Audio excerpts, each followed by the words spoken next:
the official title was Silent Witnesses, the Black Heritage Tree Project, because we firmly believe that these trees, especially in historically black spaces, our black towns, our HBCUs, our black districts, that especially if they've been destroyed, bombed, burned down, any number of things, flooded with a lake, any number of things that have happened, oftentimes there's no standing structures left, but it's usually trees.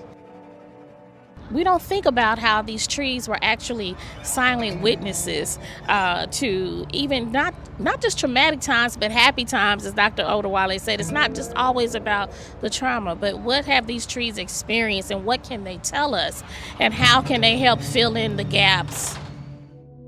The Black Heritage Tree Project is so important not only to me, but to the collective memory of our community, because there are so many stories that have been left out of the narrative. American history has cracks in the foundation, and this project is helping to fill those cracks and repair the foundation of our collective memory and narrative of American history, Texas history, Galveston County history, and world history. I am BOI, born on island, so seventh generation Texan. So this history has been important to our family for almost 200 years. Roots go back here in Texas to 1837.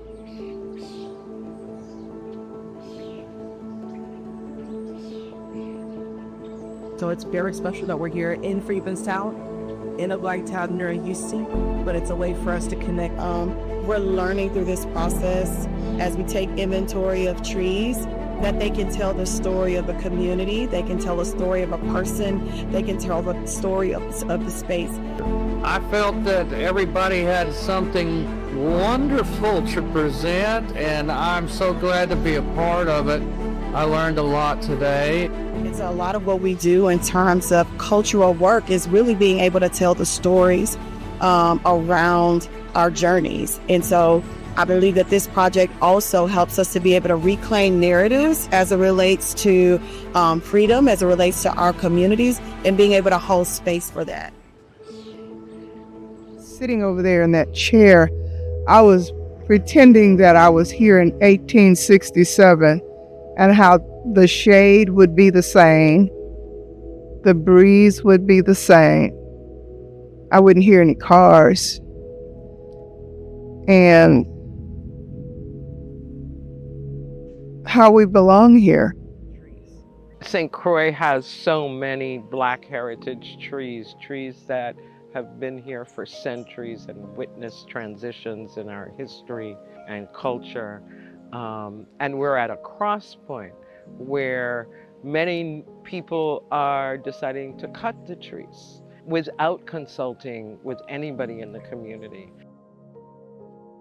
This project facilitates clarification on minimizing intellectual erasure, historical erasure, cultural erasure, and definitely spiritual erasure, because some persons are very comfortable staying in that academic intellectual space and forgetting that academia and intellectualism are grounded in culture, heritage, arts, spirituality, and technology.